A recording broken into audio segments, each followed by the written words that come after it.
Welcome back to ShopDog-Garage. We're working on the Courier. I have to admit I did some things off camera because I just didn't feel like shooting it the other day. But we have the distributor timed now and installed. And I'm getting pretty close to deciding how I want all that. Today, I think my goal is actually just to make sure that the ignition system works the way I want it to. So, realistically, I'm going to try to make a push to start it. It'll just be a cobble job. You know, nothing finished. I'll have to hot wire the choke or whatever. I only need it to run for like 2 minutes just to verify that the ignition is working the way I want it to and that the alternator is working the way I want it to. Plans may change, but right now, that's what I think I need to do until something else distracts me and I go down a different rabbit hole. Well, obviously, I'm already down a little rabbit hole, so that didn't take long. Been looking at that. Pulled some fuses. Had noted the naming. Regulator, meter, heater, wiper, and all that. And figuring out F1, 2, 3 is missing, 4, 5. So kind of coming through here. F1 is the regulator fuse. So, that goes to C14, which I'm absolutely convinced at this point is that connector that I've got broken apart there. Okay, and a few things happen with it. That black-white wire comes down. Obviously, it goes over and feeds the regulator. So there is that. It also comes over and feeds a kick-down switch. And also some cutoff valves and stuff for emissions. So hopefully you guys can see all that. If not, it's not that complicated. And then, of course, it also comes across to the other page and goes for choke control. Well, conveniently, I bet this wire still exists, and if it does, that's going to be our choke. So I'm just going to start digging around, see if I can find that wire. Shop Dog is taking a nap here, crawling under now. So I was following that cable, and it comes down here. So I have an odd suspicion it goes to the back, but I'll keep monkeying here, figuring out what they did.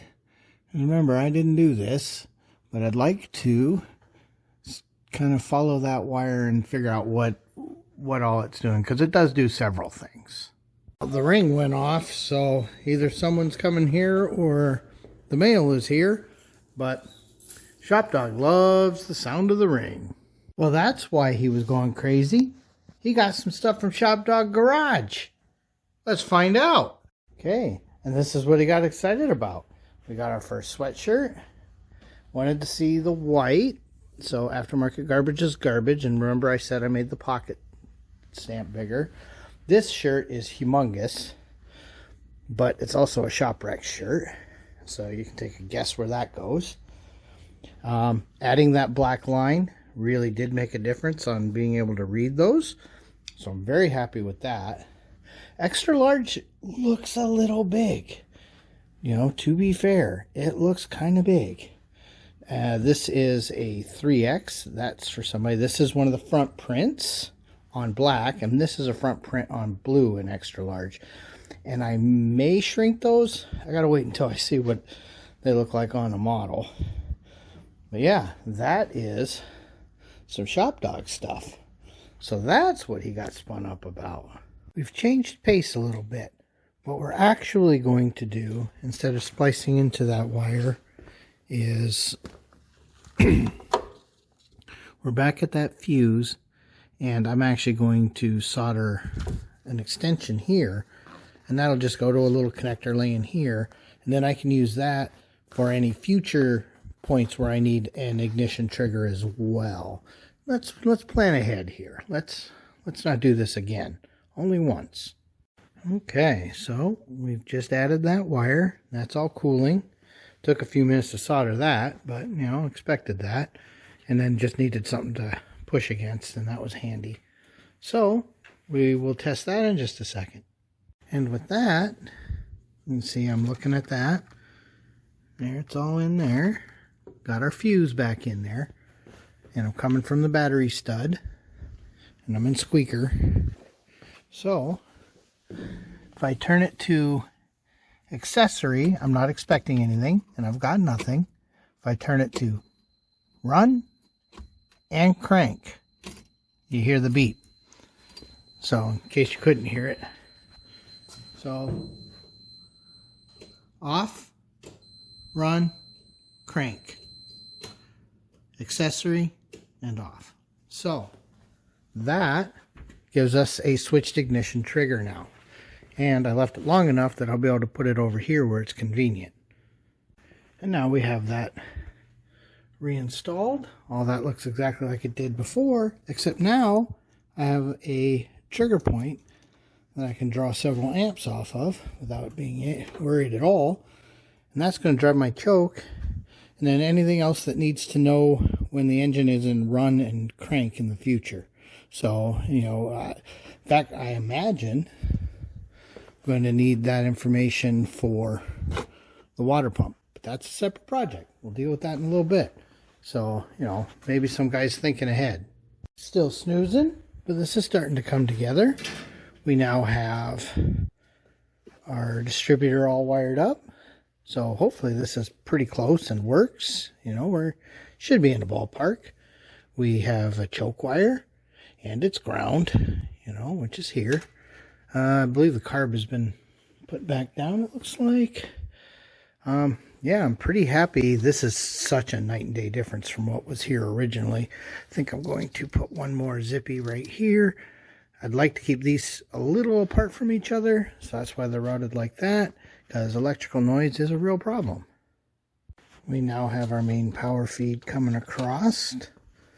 Got a nice secure location for it. It's out of the way, and that is the main feed here. And that will come from the battery. Okay, for testing purposes, I haven't done the negative. In fact, I just made a little temporary. It also goes to a common point on the battery tray and out to the motor stand. The key is off. I verified that. This was the part that always makes you a little nervous. You know, you always wonder, because I've made a lot of changes. So let's see. There shouldn't be any spark. And there isn't. Okay, that makes me happy. I should be able to open the door. Yeah, there's a light. Okay, so that worked. And now, just kind of observing. Smelling. I don't smell anything electrical. I don't see anything sparky at the moment. Yeah, nothing weird going on. Nothing's hot, which we would expect. We didn't see a spark, so why would it be? Okay. All right, well, let's see. So I know that light works. And if I go to accessory, I got stuff working. I still don't see any smoke, and that's good. Gonna go to run. Okay, nothing weird going on. Okay. So at this point, things are working, you know, as well as I know. You know, I'm able to put things in the position I'm expecting them to go into. That's a good start. So, that's actually not a bad spot for the light. One of the things I want to know, anything hot? Start just feeling around. You know, anything electrical. Make sure nothing's warm. Okay.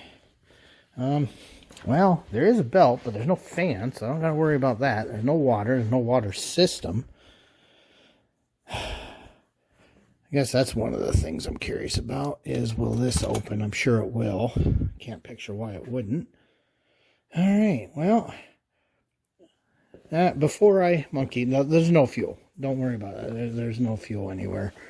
That carb has been empty for a while. But I'm super curious, do we turn over? Because remember, we changed all that connector too. Okay, it turns over and it sounds healthy. Okay, so that should build a little pressure. I'm going to take a little looking around and I'll bring you guys back in just a second. Okay, I don't see anything weird. I just sprayed a spritz of brake clean in the carb. Let's see if we hear any ignition. Hopefully we're even close on timing. Should probably get neighbor Jeff over here shortly. Okay, it did fire. You heard that. So that was that brake clean firing. So I'm in the ballpark. So it's out of brake clean now, but it means I'm in the ballpark. I'm probably a hair retarded, but that's okay. We can work with that. Okay, Shop Dog's excited. We got a timing light out, and we know the ignition does something. May or may not be timed. We don't know. We have to remember that this thing spins the wrong way. So this isn't advanced. That's retard. This is advanced. So we always keep that stuff in mind. So I just advanced it a little bit. And I put out a call to neighbor Jeff. So we will see him in a few minutes. Well, the ring just went off. So Jeff must be getting close. But I've been kind of going through the wire harness for this little control module. You can see, maybe, well, this is the controller for that electric water pump. And I haven't spent a lot of time looking at it lately. I'm going to have to mount it somewhere. It uses this big honking connector. But this allows you to set your temperatures and get some feedback, find out what's going on. And it looks like I've got a ground. I'm sure this is some kind of bypass or control. I got to read up on that. Needs ignition. Here's our fan relay trigger. Here's our temp sensor. This is the actual wires for the pump. And then the battery. So far, this looks pretty straightforward. Got to find out what these are for. I'm sure some kind of programming thing. But, yeah. I'm just going to figure out where we're mounting that. There, see? He was right. It was neighbor Jeff. He was barking and barking and barking. Okay, Jeffrey's in the new car. He's getting ready to see what's what. I just want to see something go. Lights are on the dash. Yep. Yeah. Okay, we're obviously pretty close. Wow. Yeah, I sprayed some more brake clean in there. We're obviously pretty close on the timing because it fired. And that means the ignition also works. Pretty happy about that. Let me just throw a little more in there. And then, honestly, if it fires again, I'm not even going to worry about timing it. Okay, give it a second. Okay, Jeff, go ahead and turn it over. Yeah, we get ignition.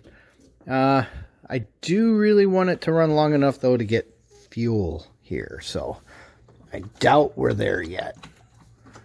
No, there's fuel. Son of a monkey. Okay, go ahead, Jeff. Yeah, it'll almost start. Yep, there's fuel now. Oh, I might have flooded it, actually. Okay, go ahead. Yeah. Hopefully the choke is opening. May have to adjust all that anyway. Okay, one more. Okay, I'll bring you guys back as soon as we have it kind of running. Okay, we were just a little retarded. I got it. We're right around 16 degrees. You see it there? So, we got her. We do have a leak here, so I've got to deal with that. But I don't see any other leaks yet. I'm going to check this other accelerator pump. Yeah, I think both accelerator pumps will need retightened. So, perfect. Okay, Jeff. All right. I feel confident moving forward. You may or may not remember that we wanted to lengthen the hose on the pump. So I've done that. And now I'm just working out.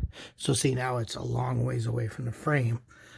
And now I'm going to put all the hoses back in and make sure everything is where I need it. If I need to rotate the pump a little bit, whatever I've got to do. I want everything to sit in there without being forced. The more natural it fits, the better. So see, we've got this octopus all built up. But this is what fit when the hose was a little shorter. So I'm assuming I'm probably turning that a little bit. So let me get it in there and we'll take a look. Shop Dog's pretending to be proud, but I've loosened all the joints, reorganized things a little bit, and I think I have something I like here. Hopefully this shows up well on the camera, but you'll know that we're actually not even hitting the motor, because remember the motor is going to move. So I think I'm in the ballpark of where I want to be. I may shorten that hose just a tiny bit, just to kind of give us that little bit of extra clearance, but you'll note we're way off the frame now. And yeah, I'm pretty happy. Okay, getting ready to put it back in again. You'll note a few changes. And I did decide to go ahead and bring this to the driver's side, since that's our power point. And I think that's where I'm going to feed the fan.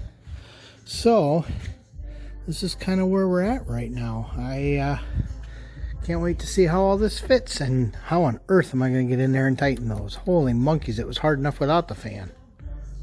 Okay, now we're really starting to cook with fire here. And you'll notice that's not being pushed, so it's not going to, in fact this will be here. So I'm going to get this hose on, and we'll go from there. And then I did go ahead and tag that up so I can find it later.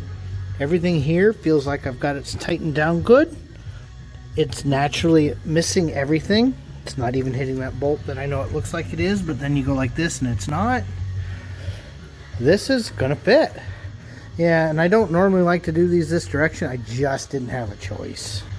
ShopDog's really bored because this is starting to look like something. Alright, so there is our electric water pump. No controller yet. I can deal with that. That's a separate project. Like I keep saying, you know, one project at a time here. But yeah, going to that longer angled hose, that freed up the space where I wanted it. I'm very happy with that. Got these tight, and then believe it or not, this actually is holding all the weight. I mean, we don't need the mount. That hose is not hard against the fan. I think the fan is going to work a lot better than that little tiny mechanical he had. Because remember, well, that's not that fan. That's not the fan he had. That's off the Pontiac. See, I think his fan is in here. Remember, he had that real shallow water pump. Yeah, there's the water pump. I don't remember where I set the fan, but here's its shroud, and it did not flow much air, particularly at idle. With a Lopi idle, this thing moved very little air and got hot. I think having that electric fan is going to make a huge difference. And the only way we could really do it was getting rid of the mechanical water pump. And I think this solution is going to work well, especially since we don't really remember how much it costs. So that's always a good thing. If you don't have one of these funnels, you should get one. They're not expensive. But two, I want to show you something that you're wanting to hear, if I can make this happen and the camera. So I pour some in. See how it has to displace air from the system to get the fluid in? That means there's no giant leaks anywhere. If that all just shot straight in, that means something's open somewhere. So that's a good sign. That means I might actually have a watertight system. Okay, it's settling in. Air bubbles are popping out once in a while. You can see they're getting slower. But the air, this is such a high point compared to everything else. And we don't have a thermostat, remember that. So now, we just kind of massage all the air out. Got to fill all these tubes back up and the heater core. You know you never get it exactly perfect. And remember, do not use tap water. Don't use anything. You got to use distilled water to mix, or you're going to get weird things in your cooling system. That's the opposite of what you're trying to do. Trying to make this work better, not worse. But yeah, I'm very, very happy with how much more room we're going to have than we used to. Okay, built up our SAD cable, as Derek calls it. But there is our negative and our positive. So those are built up. And they've got some expansion left on them. You know, future projects, plus, you know, we're not done. We still have to have an electric fan and an electric water pump and get all that all worked out. But at this point, I am very, very happy with how this is going now.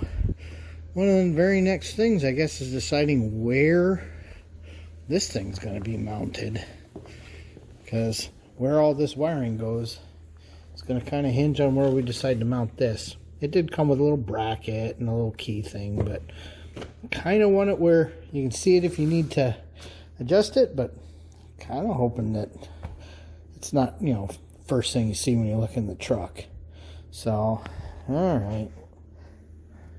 ShopDog's not sure. And with that, ShopDog says we're actually going to have to ask Harlan what he wants us to do with this. I've been in here looking, and I just don't know where he wants to put this. I don't know how visible he wants it to be. I know they went through a lot of hassle to hide a lot of stuff here. You know, and this thing is pretty big, and I got a feeling that once it works, do you really want to keep seeing it? You know, I mean, it's huge to put here. I really don't want to do that. The ashtray is not anywhere close to big enough. Yeah, I don't know. I'm going to have to ask him what he's thinking. I do know it has to be mounted in here, and I know you have to be able to have access to it to get things set up. But I don't know that you need to see it after that. I'm going to have to learn, ask a few questions, find out what he wants to do. Besides, it's getting late and ShopDog's getting tired. So we'll get some opinions there. But I'm pretty happy that so far there's no water on the floor. Everything I touch is dry. You know, we're getting the air bubbles out. That's always good. So, yeah, this might actually work. So, I think ShopDog wants to go in now, and I gotta do a little cleanup. So with that being said, thanks for watching.